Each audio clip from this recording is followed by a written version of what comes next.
अस्सलामुअलैकुम नाज़रीन, real TV के खास बुलेटिन दक्कनी खबरनामे में आपका खैर मकदम है। मैं सैयद अहमद अली हूँ। सबसे पहले सुर्खियाँ देखेंगे।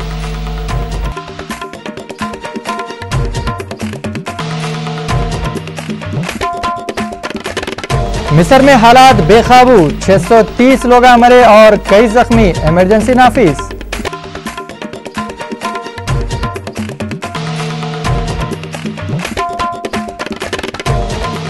तेलंगाना के वास्ते इस्तीफा देने एन नरसिम्हा रेड्डी का बयान।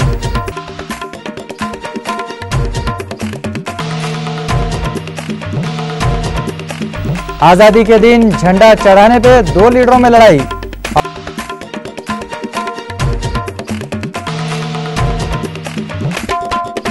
और बगदाद में बम धमाका, 28 लोग मरे, कई जख्मी।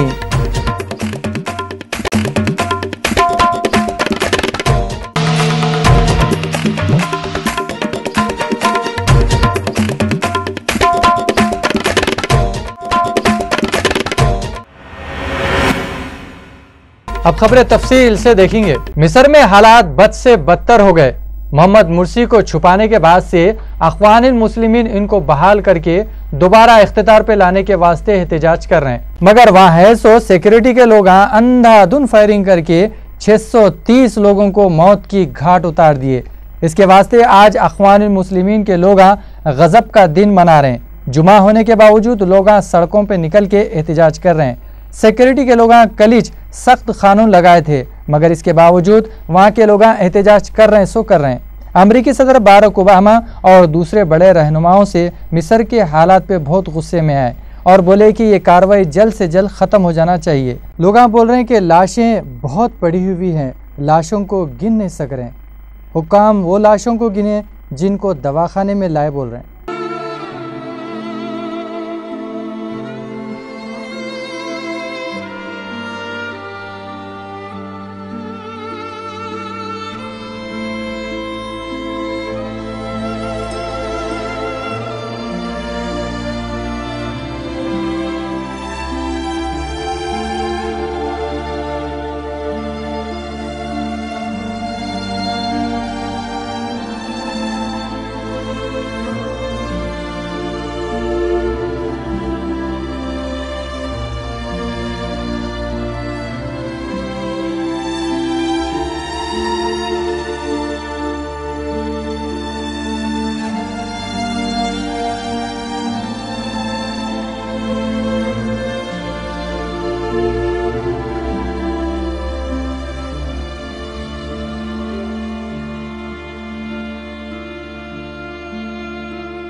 सेंट्रल के मिनिस्टर चिरंजीवी के घर पे आज सीमा आंध्रा के लोग इजलास करे और ये भी बोले कि ये लोग एंटोनी कमेटी के सामने मसाइल के बारे में बातें करेंगे। रियासत की तकसीम को फौरन रोक देने का भी मशवरा दिए। నాకు చాలా చాలా సంతోషంగా ఉంది। ఎస్టీఎస్సీ సబ్ ప్లాన్ ఇక్కడే ఖరారైంది, ఇక్కడే చట్టబద్ధత ఏర్పడింది। అదే రకంగా మహిళలకు వారికి రుణాలు ఇవ్వడం గాని దానికి వడ్డీ లేని రుణాలు ఇవ్వడం కూడా అది ఇక్కడే ప్రారంభమైంది। యువతకు యువ కిరణాలు అంటూ వాళ్ళకి ఉద్యోగ అవకాశాలు ఇచ్చి ఉపాధి అవకాశాలు కల్పించే దిశగా కార్యక్రమాలు చోటు చేసుకుంటున్నాయి। रुकन टीआरएस पोलिट ब्यूरो पहले के रुकन असम्बली एन नरसिम्हा रेड्डी इलाके तेलंगाना के कांग्रेस पार्टी के अरकान असम्बली व अरकान पार्लियामेंट के लोगों को मशवरा दिए कि वो लोग तेलंगाना को अलग करने के वास्ते अपने अपने इस्तीफे दे दो और दिल्ली को जाके सोनिया गांधी और मनमोहन सिंह से मिल के आते सो पार्लियामेंट के सेशन में तेलंगाना के मसले को उठा के जल्द से जल्द तेलंगाना को अलग करो बोल रहे हैं। एन नरसिम्हा रेड्डी तेलंगाना भवन में अखबार वालों से बातें कर रहे थे। उन्होंने बोले कि तेलंगाना के लोग 60 साल से तेलंगाना रियासत को अलग करो बोल के लड़ रहे हैं। सेंट्रल की हुकूमत हमारे जज्बात को देख के 30 जुलाई को तेलंगाना अलग करने का फैसला करी। 10 दिसंबर से सीमा आंध्रा के लोग और सियासी पार्टियां वाले तेलंगाना को अलग नक्को करो बोल के इस्तीफे दे रहे हैं। इसके वास्ते अपन लोग पहले असम्बली व पार्लियामेंट से इस्तीफा दे दिए तो अच्छा रहता बोल रहे हैं।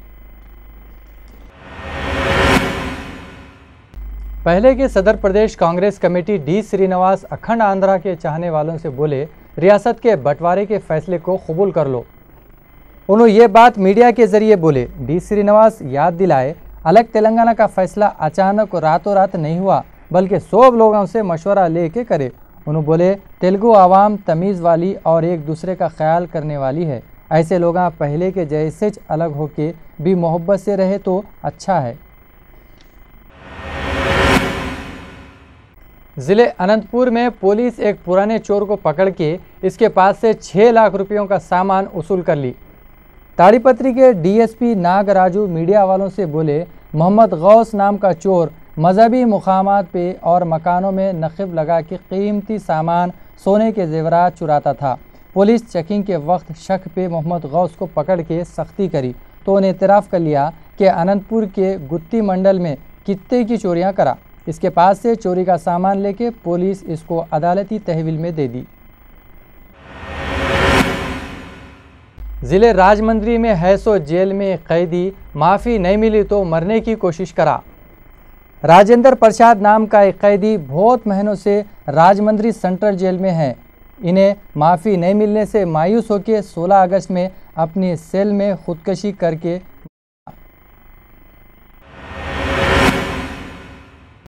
ज़िले वरंगल में एक बाप अपनी बेटी का गला दबा के कत्ल कर दिया। ये कत्ल की तफसील ऐसी है। 32 साल के सत्यनारायण की बेटी जो 10वीं जमात में पढ़ती थी एक नौजवान से मोहब्बत करती थी। बाप को मालूम होने पे बाप इसको नसीहत करा। बच्ची बाप की नसीहत का कुछ असर नहीं हुआ। वो अपने आशिक से बराबर मिलती थी। जुमे की सुबह आते सो वक्त इसका बाप इसके दुपट्टे से इसका गला दबा के मार डाला और बोला बच्ची खुदकशी कर ली। पुलिस को शक हुआ। पुलिस सत्यनारायण को पकड़ के तफ्तीश करी तो उन्हें मान लिया कि उन्हें बेटी का हरकतें देख देख के तंग आके इसको मार दिया। पुलिस लड़की की लाश को पोस्टमार्टम को भेज दी। आजमपुरा मिलाद गली के पास हफ्ते में एक दिन तरकारी वाले तरकारियां बेचते, ऐसा एक जमा आने से चल रहा था। मगर बल्दिया वाले अदालत से स्टे ऑर्डर लाके पुलिस वालों को साथ में लेके तरकारी सड़क पे फेंक दिए। तरकारी वाले एमएलए अहमद बिलाला को इत्तला दिए। अहमद बिलाला आके तरकारी वालों को तसल्ली दिए और बोले तरकारी वालों का कारोबार चलता रहे, जैसा कोई ना कोई रास्ता निकालेंगे। आज यहाँ का बस्ती का तरकारी वाले को जो है आमिर हैदर, ये आमिर हैदर दोनों आजू बाजू वाले खाली पीली के हज़ारों रुपए ले रहे हैं। 100 रुपए पहले लगाने से पहले 1000 लिए, फिर बाद में 100 लिए। तरकारी फ्री में ले रहे हैं और जो है उन्हें नौकरी भी इलीगल कर रहा है। दुनिया का गलत काम कर रहा, लूट रहा लोगों को। यहाँ नहीं लगाना बोल के पैसे ज़्यादा नहीं, पैसे नहीं दे रहे तो नहीं लगाना बोल के एक नया फिल्म बना दे के जो है तरकारी वालों को मार के हवाला। आमिर हैदर दोनों लोग ये इलीगल नौकरी पे सरदार महल में नौकरी पे इलीगल आमिर ही है। उनके वालिद साहब का नाम वहीद आलम, उनके वहीद आलम साहब के बाद उनके बेटे को नौकरी मिली थी, फिर उनके बाद इन्हें कैसा नौकरी पे चढ़ा, ये हम बोलना चाह रहे हैं साहब। तो ये प्रॉब्लम क्या है अब यहाँ पे? अब ये प्रॉब्लम ये है कि मंडी वालों को जो है उठा के पैसे दियो, नहीं तो ज़बरदस्ती तरकारी ले रहा, यहाँ से उठा के बढ़ाओ। 2 जने बोल रही, उसके घर के बाजू नहीं लगाने दे रहे। फुटपाथ है, गवर्नमेंट का, बल्दिया का है, ये तो तरकारी का हर जगह लग रहा। इन्हें ज़्यादा जुल्म कर दिया, इससे पहले रमज़ान में भी कर दिया लोगों पे जुल्म, दुनिया का जुल्म कर दिया है। हर जरूरी तकलीफ तरकारी अभी कौन लोग रहे? पुलिस वालों को बल्दिया वाले आए थे, ला के बना हुआ तराजू ले लिए। एक बच्चे को नाक के तरकारी वाले को बहुत दुनिया का मार दिए, मासूम बच्चे को, वो बच्चे पे भी जुल्म कर दिए। और अब आके शर्फ होने से ठहरे हुए रुआब से टाइगरी से गेट के पास दुनिया का रुआब से ठहरे हुए लोग। बोलो। हाँ बोलिए। मेरा नाम परवेज खान है। प्लास्टिक का कुछ आइटम लगाता हूँ, चिल्लर 2 रुपये 3 रुपये लाट का। मैं एक से हर बाजार में लगाता हूँ, मगर ये नाजायज़ जुल्म हो रहा है हर जगह ही। जहाँ भी फुटपाथ लगाते हैं पुलिस वाले बिना पूछे करे उठा लेते हैं, गरीबों को सताते। कोई अमीर कहीं गाड़ी खड़ी कर दिया, नहीं कोई पूछ बोलता है। एक हम थोड़ा बंडी लगा दिए तो हमारी बंडी फेंक देते हैं, डाल लेता हूँ, ले जाता हूँ, 100 रुपये दे 200 रुपये दे। ये जुल्म हो गया। ये सिर्फ ये गंडी वालों गरीब के साथी होना है क्या? ये बोलो दूसरे दुनिया का कमा रहे जमा रहे है ना, जी रहे खा रहे। हम लोग 2-4 रुपये का माल लगा रहे, फुटपाथों पे लगा रहे, हमारा फेंक। अभी लोग कोई भी आके कंप्लेन कर दिया, आके फेंक देते बल्दिया वाले। भाई कुछ बोलना, हाँ भाई मत लगाओ ना, पूछना करना, आके फेंक लिए, डाल लिए, पूरा माल चोरी हो गया, लूट लिए, फेंक दिए। आज़ादी के दिन लोग झंडा चढ़ाते, मगर मसूरी में बीजेपी एमएलए और बल्दिया के चेयरमैन कौमी झंडे को चढ़ाने के वास्ते आपस में लड़ लिए। इतना ही नहीं, नौबत यहाँ तक आ गई कहते आपस में मारपीट भी कर लिए। आखिर में दोनों को भिजा दिए बोल रहे हैं। वहाँ है सो एक मासूम बच्चे से झंडे को चढ़ाए बोल रहे हैं। बल्दिया के सदनशीन मनमोहन सिंह मल्ला अखबार वालों से बातें करते हुए बोले कि मीटिंग में ये बोले थे कि उन्होंने झंडा चढ़ाते, मगर बीजेपी के एमएलए वहाँ आ गए, इनके साथ थोड़े गुंडे भी आके थे कहते। बीजेपी के एमएलए के इस हरकत से बहुत तकलीफ पहुंची बोल रहे हैं। मसूरी में आम रिवाज ये है कि एमएलए ही झंडा चढ़ाते। अब देखो सियासी लोग अपनी पब्लिसिटी के वास्ते झंडे को भी नहीं छोड़ रहे। लेकिन बड़े दुर्भाग्य की बात है कि परगना अधिकारी मसूरी की गलती, प्रेस के मीडिया के सब साथी वहां थे। ये तय किया गया था उस दिन कि मसूरी नगर पालिका के अध्यक्ष राष्ट्रीय पर्व 15 अगस्त का सार्वजनिक स्थल पर झंडारोहण करेंगे। जब हम स्थल पर आए तो यहाँ पर बड़ी गुंडाई हुई। भाजपा के विधायक अपने गुंडों के साथ आए और झंडे को पकड़ लिया कि मैं फहराऊंगा, नहीं तो कोई नहीं फहरा सकता। मसूरी की जनता अच्छी तरह जानती है कि गुंडा वो है या मैं है, ये तो जनता फैसला करती है इस चीज का। लेकिन जो हुआ बड़ा दुर्भाग्यपूर्ण है। पूर्व में जो परंपरा यहाँ पर रही है, माननीय जोत सिंह जी यहाँ पर विधायक रहे, लगातार उन्होंने ध्वजारोहण यहाँ पर किया। मैं भी चौथी बार ध्वजारोहण करने यहाँ पर आया हूँ। आज कुछ लोग झिंगा बस्ती में सोचते हैं कि अगर हम यहाँ पर खुद बन गए तो हमारी बकौती है या हमारी सरकार है। झिंगा बस्ती यहाँ पर करना चाहते थे। लोकतंत्र के अंदर मेरा ये मानना है अन्याय करना और न्याय सहना दोनों जो है, तो हमने उसका विरोध यहाँ पर किया। हाल में मोदी को अमेरिका का वीज़ा नहीं दिए बोल के पूरी सियासत के पार्टियां वाले धूम मचाए थे।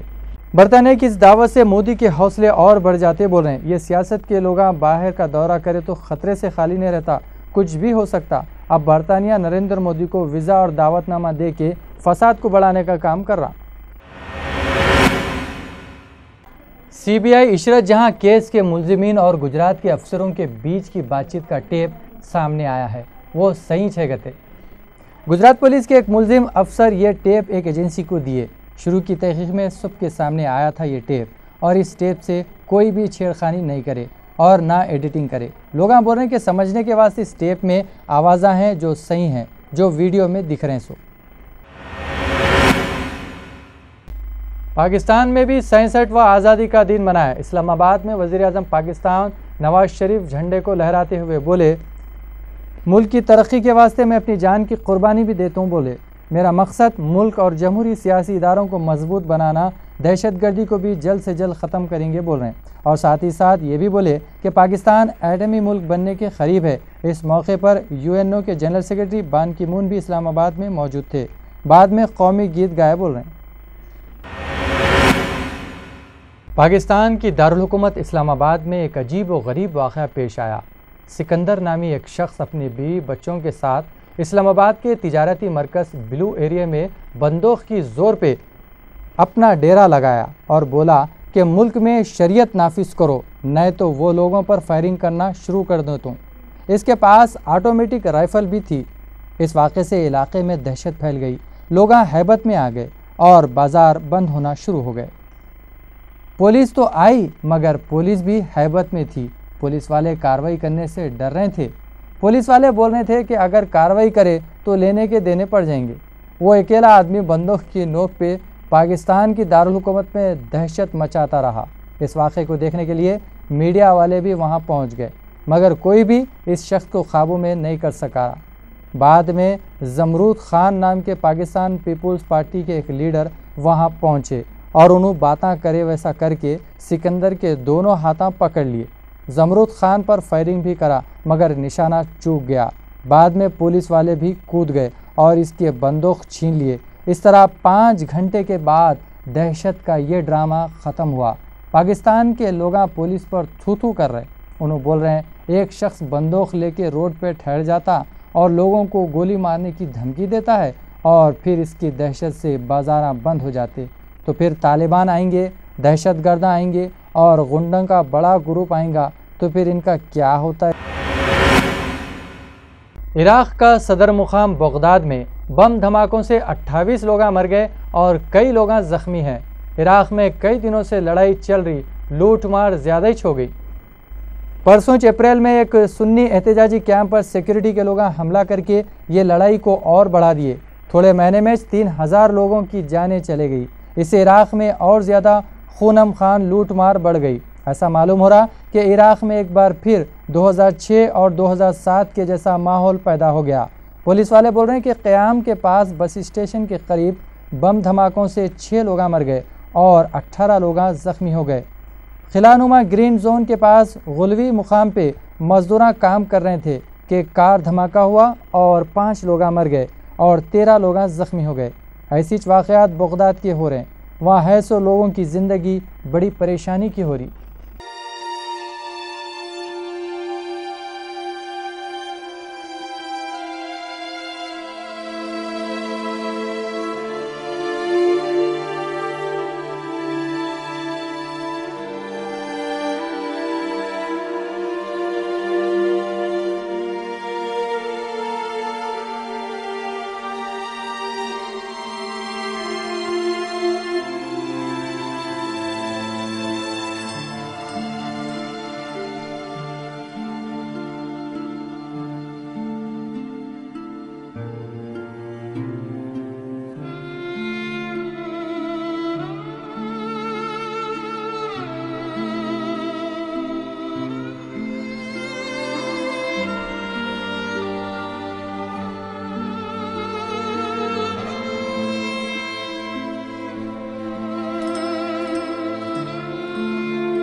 सुर्खियों पर एक बार फिर नजर डालेंगे।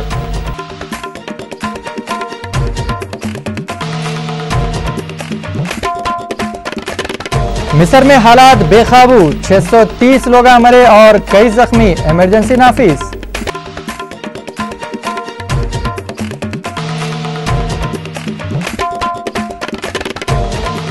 तेलंगाना के वास्ते इस्तीफा देने एन नरसिम्हा रेड्डी का बयान।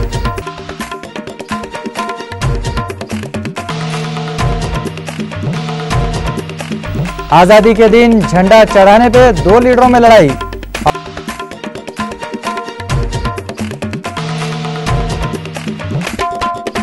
और बगदाद में बम धमाका, 28 लोग मरे, कई जख्मी।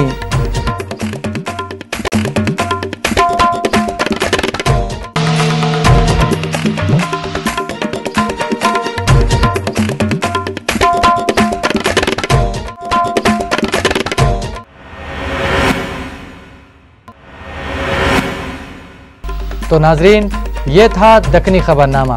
इसी के साथ आप लोग अहमद को इजाज़त दो। देखते रहो रियल टीवी।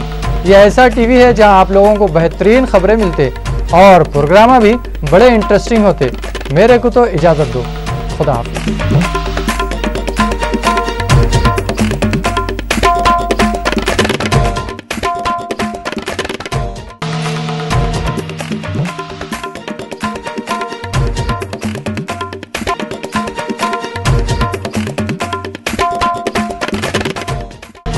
दुनिया में पहली बार दक्कनी खबरनामा हैदराबादी ज़बान में शुरू करने वाले शरीफ अब्दुल रहीम यमनी साहब, चेयरमैन रियल चैनल और रूबी चैनल, आप लोगों को आपकी ज़बान में खबरें दे रहे हैं। देखते रहो रियल चैनल, अपने चैनल।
आखिर कब तक सच्चाई और हकीकत से बेखबर रहोगे?